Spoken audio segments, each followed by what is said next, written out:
Hello, नमस्ते, सत श्री अकाल, वालेकुम अस्सलाम फ्रेंड्स। मेरा नाम है हितेश और अब हम पढ़ेंगे कोरोना वायरस पूरा कैसे इन्फेक्ट करता है, पूरा ब्रीफ में।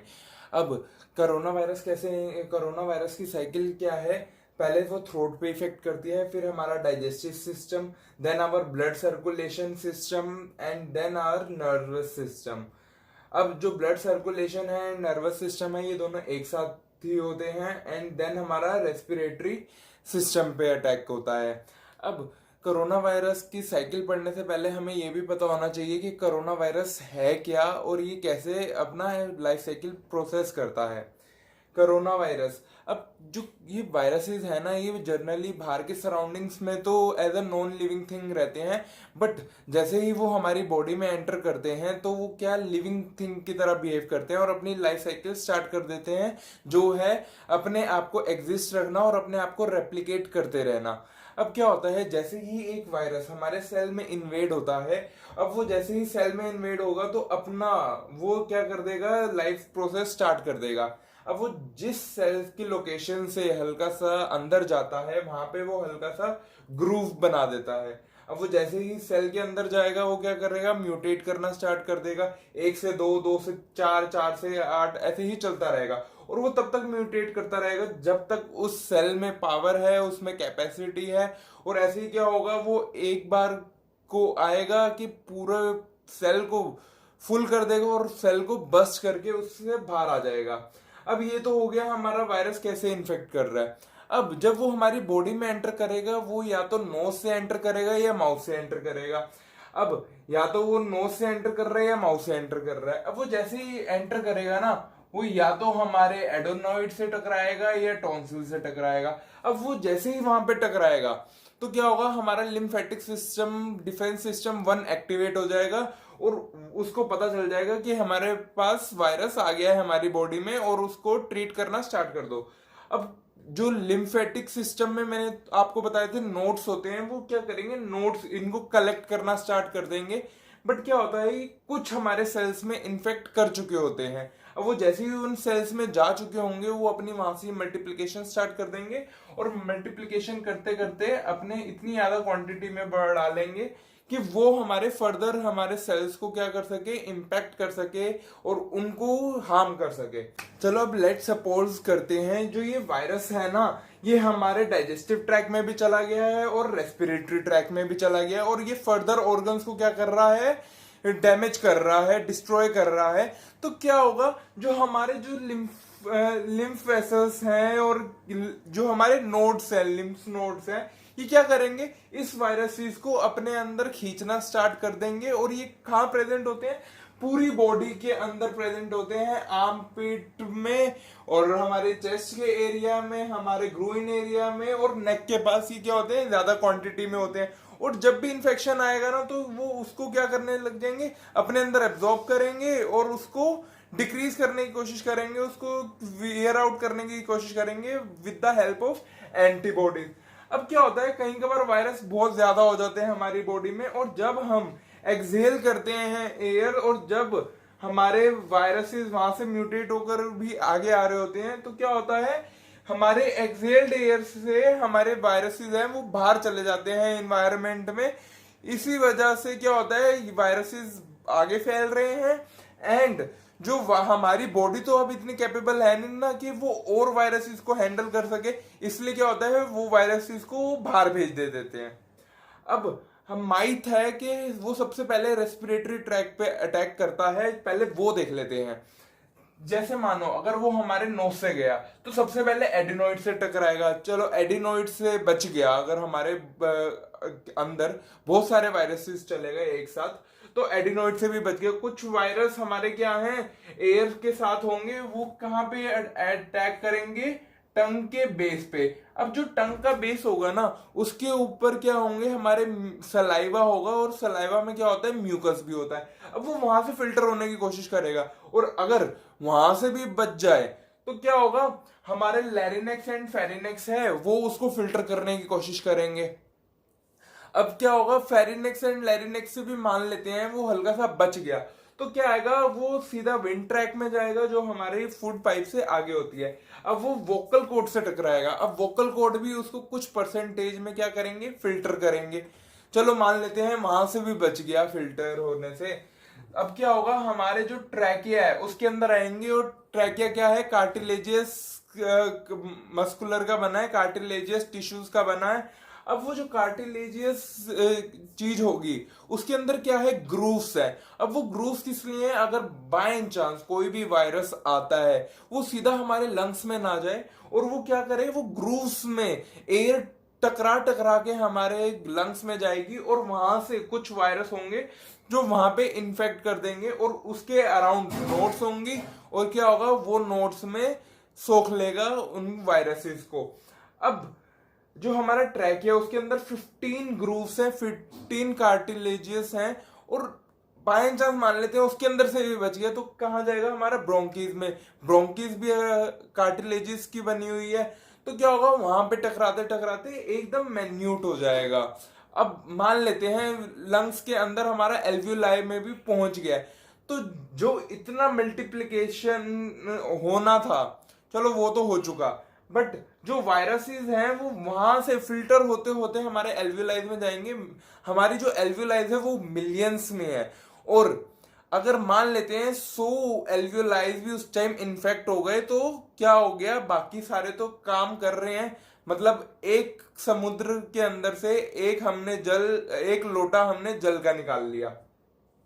अब क्या होगा, जैसे ही वो नोट्स के अंदर आएगा, थाइमस ग्लैंड भी हमारा थ्रोट के पास ही होता है, तो वो क्या होगा, एक्टिवेट हो जाएगा, और उसके लिए, उसको मारने के लिए उस वायरस को क्या बनाना स्टार्ट कर देगा, एंटीबॉडीज बनाने के लिए कमांड दे देगा कि हमारे बॉडी में एक वायरस आ गया है, एक इंट्रूडर आ गया है, उसको खत्म करने के लिए क्या चाहिए, हमें एंटीबॉडीज चाहिए।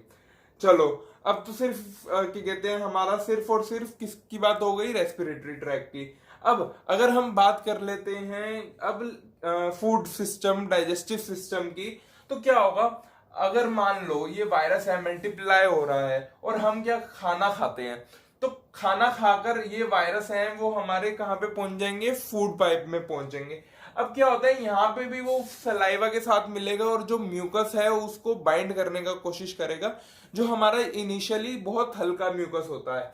पर क्या होता है, उससे भी वो बच के हमारे अगर पेट में चला गया, अगर वो फूड के साथ कहां पे गया, स्टमक में गया, बट वहां का जो HCl का एसिड है वो इतना टॉक्सिक होता है कि वो उसको क्या कर दे, डिसइंफेक्ट कर दे, और उसको वहां पे ही खत्म कर दे, क्योंकि वो इतना ज्यादा करोसिव होता है।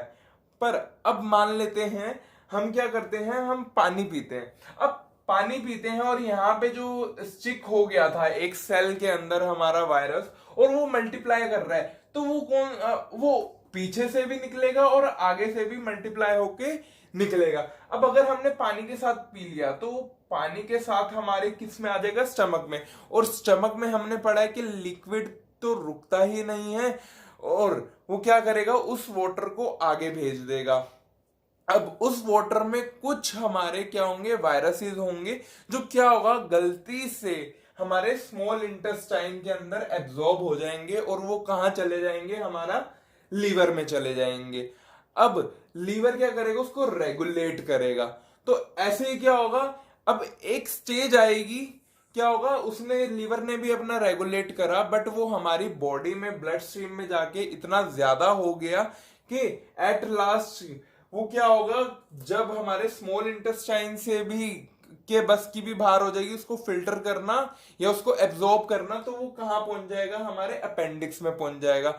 अब जैसे ही वो अपेंडिक्स के पास पहुंचेगा, वहां पे जो बेनिफिशियरीज हमारे क्या होंगे, बैक्टीरियाज होंगे, वो एक्टिवेट कर देंगे, और हमारा अपेंडिक्स क्या करेगा, जो इम्यून सिस्टम सेकंड है, डिफेंस सिस्टम सेकंड, एक्टिवेट कर देगा। और जैसे ही म्यूकोसल इम्यूनिटी एक्टिवेट होगी, जो भी हमारे बाहर के सराउंडिंग से जो सिस्टम जुड़े हुए हैं, इन्वायरमेंट से सिस्टम जुड़े हुए हैं, वो एक्टिवेट हो जाएंगे। वहां के जो म्यूकोसस ग्लैंड है, म्यूकस बनाने वाले ग्लैंड्स हैं, वो एक्टिवेट हो जाएंगे और अपना म्यूकस बनाना स्टार्ट कर देंगे, ताकि जो वायरस हमारे सेल्स में मल्टीप्लाई होकर हमें इन्फेक्ट कर रहे हैं वो रुक पाए।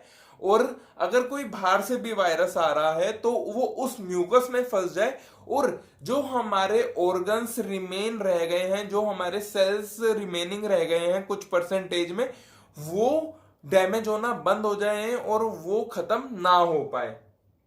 अब क्या होगा, जैसे ही वो सारा म्यूकस बनाना स्टार्ट करेगा तो क्या होगा, अगर हमारी बॉडी में बहुत ज्यादा वायरसेस तब भी बढ़ रहे हैं तो म्यूकस ज्यादा ज्यादा जनरेट होगा, और यहीं पे क्या होगा, हमारे लंग्स में ब्लॉकेज होनी स्टार्ट होगी। अब हम बात कर लेते हैं हमारे लीवर के टाइम की, और जो सर्कुलेट होगा। अब क्या हुआ, हमारे जो अपेंडिक्स में एक्टिवेट हो गया था, और जब ये यहाँ पे एक्टिवेट होगा ना, तब क्या होगा, ये इसके पास बहुत सारी नर्वस सेल्स हैं। अब वो नर्वस सेल्स क्या करेंगे, इतनी ज्यादा एक्टिवेट हो जाएंगे, और वहीं पे क्या होगा, तहलका मच जाएगा हमारी बॉडी में। हर ऑर्गन को पता चल जाएगा कि हमारा ऐसा इन्फेक्शन है कि भाई अभी तक हमारी बॉडी से हैंडल ही नहीं हो पाया, और वो कहाँ पहुंच गया, लास्ट स्टेज तक। तो अपना काम क्या कर दो, ट्रिगर कर दो, यहाँ से बोन मैरो को इंडिकेशन जाएगी, जो तूने एंटीबॉडीज बनानी है वो जल्दी प्रोसेस स्टार्ट कर दे, वरना क्या होगा, हमारी बॉडी खत्म हो जाएगी, क्योंकि वायरस कहां पहुंच गया है, लास्ट स्टेज पे पहुंच गया है। अच्छा, अब यहां पे जैसे ही नर्वस सिस्टम एक्टिवेट होगा तो वो क्या करेगा, सिर्फ और सिर्फ इम्यून सिस्टम के लिए वो एक्टिवेट कर देगा, कि उसने सिर्फ और सिर्फ इम्यून सिस्टम के सिग्नल्स को लेकर जाना है, और दूसरे जो सिस्टम्स हैं, दूसरे जो हमारी इन्वायरमेंट से सेंसिटिविटी है उसको सुप्रेस कर दे, और इम्यून सिस्टम वाला जो सिग्नल्स हैं उसको एक्टिवेट कर दे। इसलिए क्या होता है, हमारी जो स्मेल की है और टेस्ट बर्ड्स की जो टेस्ट करने की सेंसेस हैं वो वीक हो जाती हैं, और टच की भी, और हमें अगर हर्ट होता है उसकी भी क्या होती है, सेंसेशन थोड़ी कम हो जाती है। और यहीं पे एक टेस्ट बनता है, अगर हम जिसको वायरस है अगर उसको पिंच करेंगे तो क्या होगा, 5 सेकंड बाद रिस्पॉन्स आएगा, वरना अगर हम नॉर्मल बंदे को अगर पिंच करेंगे तो उसका 2 सेकंड्स के अंदर अंदर ही रिप्लाई आ जाएगा। अब क्या होगा, जैसे ही वो टॉक्सिक, हमारा जो टॉक्सिसिटी है और न्यूट्रिएंट्स हैं वो एब्जॉर्ब होंगे, वायरसेस एब्जॉर्ब होंगे, तो वो कहाँ जाएंगे, लिवर में जाएंगे, वाया हमारे पोर्टल वेन्स। अब पोर्टल वेन्स में मैंने आपको बताया था क्या होगा, वो रेगुलेट कैसे करेगा टॉक्सिसिटी को, और जो हमारे वायरसेस हैं एंटीबॉडीज। अब वो एंटीबॉडीज कहां से आएगी, स्प्लीन से, और स्प्लीन किसका पार्ट है, लिम्फेटिक सिस्टम का, इम्यून सिस्टम का। उसके अंदर क्या होती है, हमारी एंटीबॉडीज होती हैं, वो लीवर को भेज देता है, और वो वहां पे रेगुलेट करता है उस वायरस को और टॉक्सिसिटी को, और लेस टॉक्सिक आगे पास कर देता है विंस में। अब वो विंस में पास हो जाएंगी, बट अब यहाँ पे तो टॉक्सिसिटी है, और डायरेक्ट टॉक्सिसिटी हम भेज देंगे सर्कुलेशन के लिए तो हमारी बॉडी के लिए तो खतरा है। तो क्या होता है, हमारे पास किडनी वर्क कर रही होती है, जो फिल्टर्ड ब्लड लेकर आती है आर्टरी वेन्स में, और क्या होते हैं, हमारे जो लिम्फेटिक सिस्टम होता है, जो सब क्लेवियन वेन्स के अंदर क्या लेकर आते हैं, फिल्टर्ड ब्लड लेकर आते हैं, नोड्स से जो फिल्टर्ड हो गए हैं वहां से। अब वो सारे फिल्टर्ड आए तो ये जो टॉक्सिकेटेड भी है ना, जो लेस टॉक्सिकेटेड भी है, एकदम मैन्यूट सा हो जाता है। तो उसके बाद वो कहां जाता है, हार्ट के फर्स्ट चैम्बर में जाएगा, हार्ट के फर्स्ट चैम्बर से वो सेकंड चैम्बर में जाएगा, और सेकंड चैम्बर से कहां जाएगा, हमारा लंग्स के अंदर। अब क्या होगा, लंग्स के अंदर हमारी जो कार्बन डाइऑक्साइड है वो बाहर रिलीज हो जाएगी, ऑक्सीजन अंदर आ जाएगी, इन्फ्यूज हो जाएगी, और वो कहां चला जाएगा, चैम्बर थर्ड में ऑफ हार्ट। अब क्या होगा, जब लंग्स में वो आएगा, हमारा कुछ टॉक्सिसिटी, कुछ हमारा जो वायरस है वो तो एब्जॉर्ब हुआ था ना, अब वो क्या होगा, अब हमारी बॉडी है, अब वो क्या करेगी, उसको बाहर निकालने की भी कोशिश करेगी उस वायरस को, क्योंकि हमारी बॉडी में ही इतना ज्यादा है, और अगर इसको कम नहीं किया गया तो वो हमारी बॉडी को हार्म करेगा और हमारी बॉडी को मार भी सकता है। तो क्या होगा, थोड़ा सा इन्फेक्शन हमारे लंग से उठ के बाहर जाएगा, बट वहां पे क्या होंगे, म्यूकोसस ग्लैंड्स होंगे, वो म्यूकस अपना जनरेट कर रहे होंगे। जब हमारा लास्ट अलार्म स्टेज पे गया है, जब अपेंडिक्स के पास वो वायरसेस आए थे, तो क्या होगा, जो वायरसेस, जो इन्फेक्शन बाहर निकलेंगे लंग्स के थ्रू, वो उस म्यूकस में दब जाएगा, और म्यूकस क्या करता है, उसको आगे रोकता है मल्टीप्लाई होने से, और हिंड्रेंस देता है कि वो हमारे फर्दर सेल्स में जाके उसको इन्फेक्ट ना करे। तो क्या होगा, जैसे जैसे इन्फेक्शन हमारा लंग से बाहर निकलता रहेगा, वो उतना ज्यादा टॉक्सिकेटेड होता जाएगा, और उतना ज्यादा हमारे जो लंग्स में क्या बनाता रहेगा, म्यूकस जनरेट करता रहेगा, क्योंकि वहां पे इतना ज्यादा वायरस आ जाएगा, और उस वायरस को हैंडल करने के लिए वो उतना ही म्यूकस बनाना स्टार्ट करेगा। अब क्या करते हैं, जैसे ही हमारा ब्लड उसमें आता है, सेकंड थर्ड चैम्बर में आता है हार्ट के, अब वो थर्ड चैम्बर से फोर्थ चैम्बर में पास हो जाएगा। अब जहां पे फोर्थ चैम्बर से बाहर निकलेगा तो वो क्या होगा, बॉडी में सप्लाई होगा। अब हमारी कुछ टॉक्सिसिटी तो लंग में चली गई, बट कुछ टॉक्सिसिटी यहीं से निकल के हमारे कहाँ जाएगी, एरोटा में। अब मैंने आपको बताया था जो टॉक्सिकेटेड ब्लड होता है वो हैवी होता है, तो वो क्या होगा, वो सेटल डाउन हो जाएगा, नीचे आएगा। जो हमारा हैवी ब्लड है, जो टॉक्सिकेटेड ब्लड है, और इसके अंदर कुछ क्वांटिटी ऑफ वायरस की वो भी होगी जिसके अंदर म्यूकस होगा, म्यूकस की लाइनिंग होगी, क्योंकि मैंने आपको बताया था लंग्स के अंदर क्या होगा, म्यूकस बन गया, और म्यूकस क्या करेगा, बाइंड करेगा वायरस की। बट वो फिर भी उस लंग्स के अंदर से हल्का सा वायरस बच के निकल गया, बट उसके ऊपर थिन लेयर ऑफ म्यूकस तो होगी। वो क्या होगा, नीचे सेटल डाउन होगा। अब वो क्या करेगा, वो जब नीचे जाएगा तो वहां पे किडनीज होंगी। अब किडनी से वो टॉक्सिकेटेड ब्लड फिल्टर होगा, और यहीं पे क्या होगा, हमारे जो थोड़ा सा वायरस है वो बाहर निकलेगा, और जैसे जब वो वायरस बाहर निकलेगा तो हमारा यूरिन जो होता है वो एसिडिक मीडियम का होता है, और उस वायरस को वो वहीं पे किल कर देगा। और इसके अंदर हमारी क्या रहती है, इम्यूनोग्लोबिन ए रहता है, जो आईजीए भी कहते हैं। अब क्या होगा, जो हमारा ऑक्सीजन आया, हमारे लीवर को तो चाहिए होगा ऑक्सीजन वर्क करने के लिए, उसको रेगुलेट करने के लिए, तो क्या होगा, जो वो लाइट ब्लड होगा हमारा, जो थोड़ा सा सरफेस के ऊपर आ जाएगा और हमारा ऊपर ही रहेगा। तो क्या होगा, यहाँ पे ऑक्सीजन जाएगी हमारे लीवर को, ताकि वो सब कुछ रेगुलेट कर पाए, और यहीं से हमारा थोड़ा सा ब्लड जाएगा स्प्लीन में। अब हमारे कुछ जो WBCs, RBCs, हमारे जो जिसके अंदर वायरसेस घुस चुका होगा और उसको डैमेज करने की कोशिश कर रहा होगा, स्प्लीन उस आरबीसीज को पकड़ लेगा और व्हाइट ब्लड सेल्स को पकड़ लेगा। अब वो जैसे ही स्प्लीन के अंदर जाएंगे, स्प्लीन का फंक्शन ये भी होता है कि वो क्या करे, ब्लड को, जो WBCs हैं, RBCs हैं, उसको रिसाइकिल करे। तो वो क्या करेगा, स्प्लीन उस RBCs को पकड़ लेगा और क्या करेगा, एनगल्फ करेगा। वहां पे कुछ हमारे क्या होते हैं, एंटीबॉडीज होती हैं जो ये काम कर रही होती हैं, कुछ सेल्स होते हैं जो आरबीसीज को खाते हैं, WBCs को खाते हैं जो डैमेज हो चुके हैं, और वो वहीं से स्प्लीन क्या करेगा, उस आरबीसीज को एंटीबॉडीज के साथ लीवर के अंदर भेज देगा। ये तो हमारा हो गया पूरा किसका सिस्टम, सर्कुलेटरी सिस्टम का हो गया। अब इसके बाद क्या होता है, हमारा रिस्पॉन्स आता है एंटीबॉडीज का। क्या होता है, जब अपेंडिक्स हमारा किसको इंडिकेशन भेज देता है कि जल्दी तुमने एंटीबॉडीज बनानी है, बोन मैरो को, जो हमारी थाई में होती है। अब बोन मैरो क्या करेगा, बहुत जल्दी क्या बनाना स्टार्ट कर देगा, एंटीबॉडीज बनाना स्टार्ट कर देगा, क्योंकि सारा फोकस किस पे आ गया अब, बोन मैरो पे, क्योंकि उसने ही प्लाज्मा बनाना है, WBCs बनाने हैं, प्लेटलेट्स बनाने हैं, ताकि हमारी बॉडी वायरस से सस्टेन रहे और हमारी वायरस से हम बच पाए, वरना हमारी बॉडी मर जाएगी। जैसे ही हमारा थाइस पे, हमारा बोन मैरो पे पूरा कंसंट्रेशन आता है, तो क्या होता है, वो इम्यून सेल्स बनाना स्टार्ट कर देता है, इम्यून रिस्पॉन्स बनाना स्टार्ट करता है। उस इम्यून रिस्पॉन्स में क्या होता है, हमारे एंटीबॉडीज बनते हैं। अब वो एंटीबॉडीज कैसे वर्क करते हैं, अब ये देख लेते हैं। इम्यून साइकिल कैसे वर्क करती है, अब हमारा कोई भी वायरस होता है, उस वायरसेस के लिए हमारे पास कौन कौन सी एंटीबॉडीज बनती है, IgM, IgG, IgA, IgD, IgE. हमारे जो वायरस है, कोरोना वायरस में हमारी कौन कौन सी एंटीबॉडीज बन रही हैं, IgM, IgG, IgA and IgD.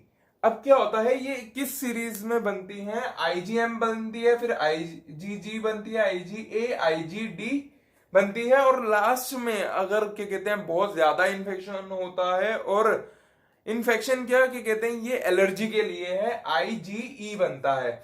अब जो आईजीएम है वो क्या करता है, जो हमारा वायरस होगा उसको म्यूकस तक लाने का काम करेगा। आईजीजी क्या करेगा, जो वायरस है जो इतना एक्टिव है, वो मूव कर रहा है हमारे ब्लड में, हमारे ऑर्गन्स में, तो उसको क्या करेगा, वो उसको इमोबिलाइज करना स्टार्ट करेगा, मतलब उसको ज्यादा दूर तक जाने नहीं देगा, उसको ज्यादा देर एक्टिवेटेड नहीं रहने देगा। जो उसकी कुछ हमारे स्पाइक्स होते हैं हमारे वायरस पे, तो वो उसके साथ जाके अटैच होता है और उसको इमोबिलाइज कर देता है, उसको एक्टिवेटेड नहीं रहने देता।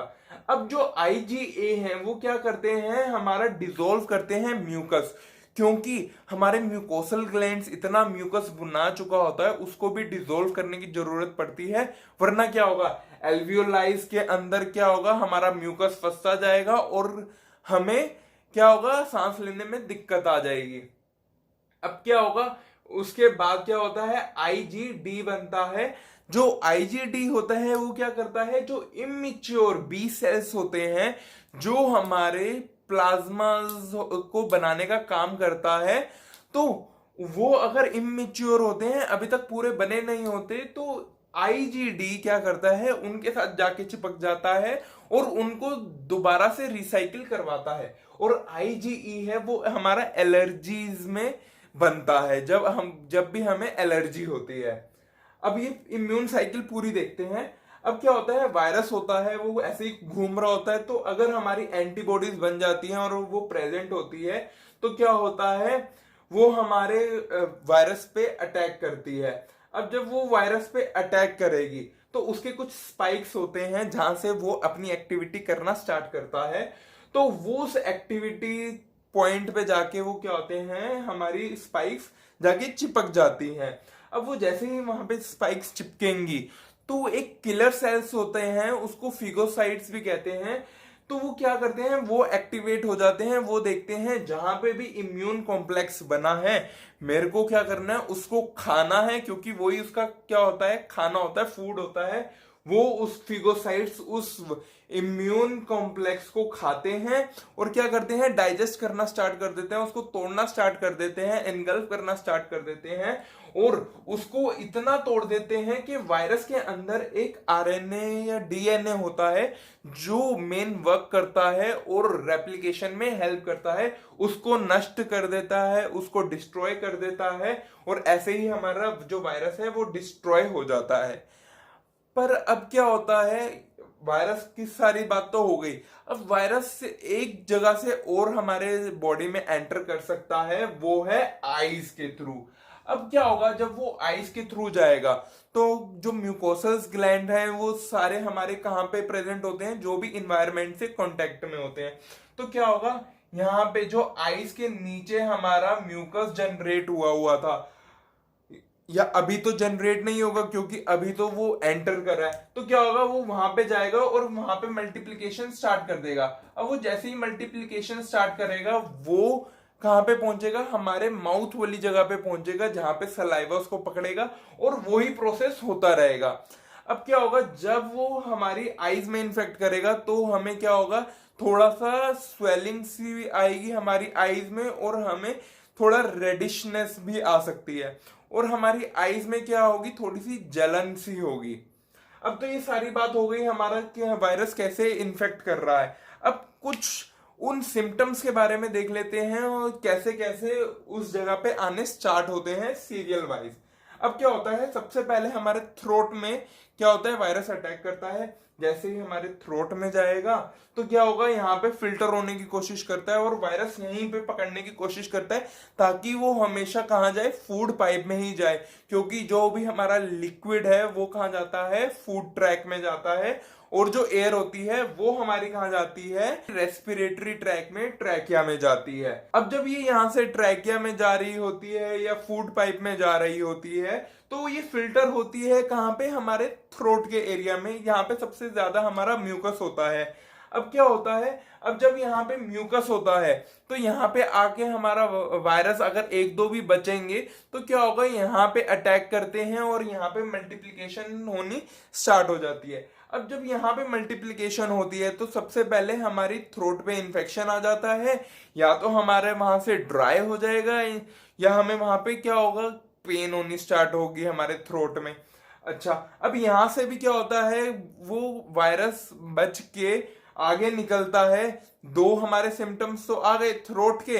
अब क्या होगा, जब वो आगे जाएगा तो मैंने आपको बताया कि रेस्पिरेटरी ट्रैक में तो बहुत ज्यादा फिल्टर होकर जाता है, और अगर फिल्टर होकर भी जाता है तो क्या होता है, हल्का सा म्यूकस बनना स्टार्ट हो जाता है वहां पे। अब जब वो डाइजेस्टिव ट्रैक में जाएगा वाटर के थ्रू, और इसका एग्जांपल है hepatitis A and hepatitis B, जो हमारा सिर्फ और सिर्फ वाटर के थ्रू होता है और गंदे पानी से होता है ये। अब जैसे ही हमारा फूड ट्रैक में जाएगा तो क्या करेगा, हमारे डाइजेस्टिव ट्रैक को अपसेट कर देगा। इसलिए हमें क्या हो रहे हैं, लूज मोशंस हो रहे हैं, या हमारे पास क्या हो रहे हैं, कॉन्स्टिपेशंस हो रहे हैं लोगों को।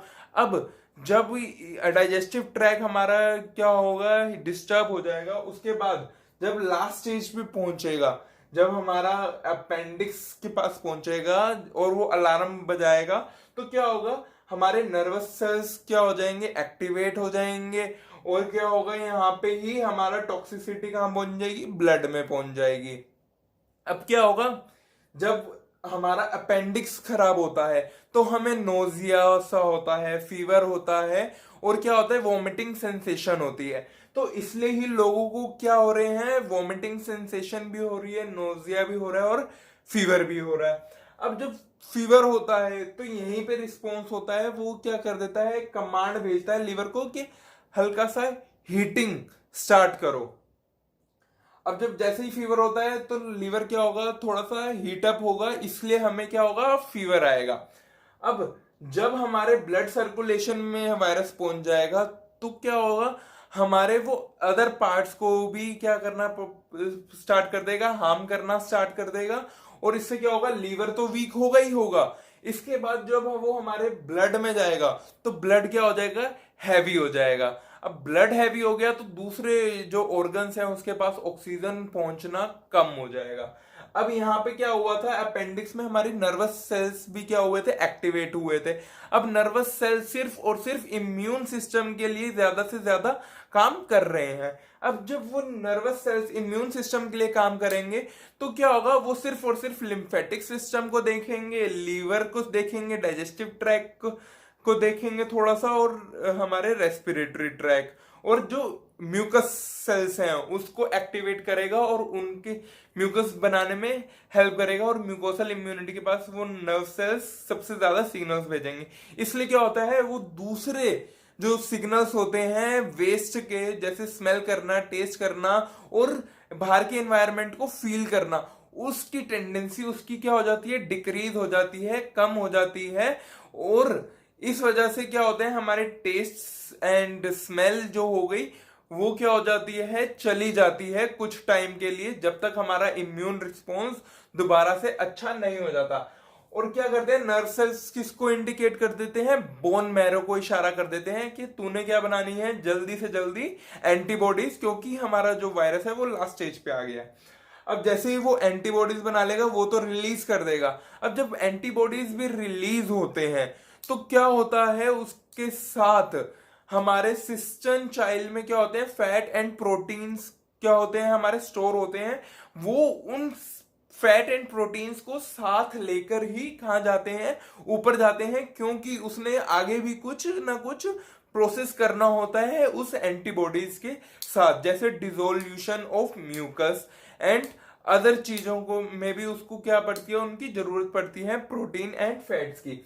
अब तो ये बात हो गई हमारे सारे इधर के सिस्टम की। अब किया जाता है लीवर से ही हमारा बेकार का ब्लड है जो टॉक्सिकेटेड और थोड़ा सा हैवी ब्लड हो गया है, वो कहाँ जाता है, लंग्स के अंदर। अब वो लंग्स में जाएगा तो वहां पे क्या बनाना स्टार्ट करेगा, म्यूकस, और वो म्यूकस जनरेट होता ही जाएगा जब तक वहां पे वायरस आते जाएंगे। और जैसे जैसे वायरस आते रहेंगे तो म्यूकस बढ़ता रहेगा, एल्वियोलाइज खराब होती रहेंगी क्योंकि उसके अंदर म्यूकस भरता जाएगा, और म्यूकस क्या करेंगे, उस वायरस को अपने अंदर होल्ड करेंगे। ये भी क्या है, हमारा इम्यून का सिस्टम ही है, और वहां पे इम्यून डिफेंस का सिस्टम ही हमारा हो रहा होता है।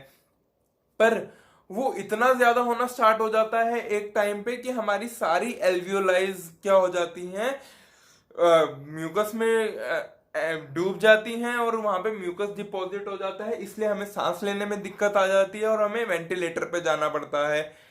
अब क्या होता है, जब हमारा यहाँ पे म्यूकस सारे एल्वियोलाइज पे डिपॉजिट हो जाएगा तो हमें जो ऑक्सीजन इतनी जरूरी है कि हर ऑर्गन्स को काम किससे करना है, सिर्फ और सिर्फ ऑक्सीजन से, तो वो ही एनर्जी सोर्स नहीं होगा तो आगे हमारे जो परसेंटेज वैसे ही डाउन जा रही थी वायरसेस की वजह से, वो और जल्दी डाउन जाती है, और बंदा एट लास्ट में क्या होता है, डेथ उसको हो जाती है। आई होप ये जो भगवान की पूरी इंजीनियरिंग है ये आपको समझ आ गई होगी। मैंने उसको डिकोड करने की कोशिश करी है, और लास्ट में मैं सभी रिसर्चर्स को बोलना चाहता हूं कि इस पे जरूर रिसर्च कीजिएगा, और अगर हो सके तो मेरे को गलत प्रूफ करिएगा।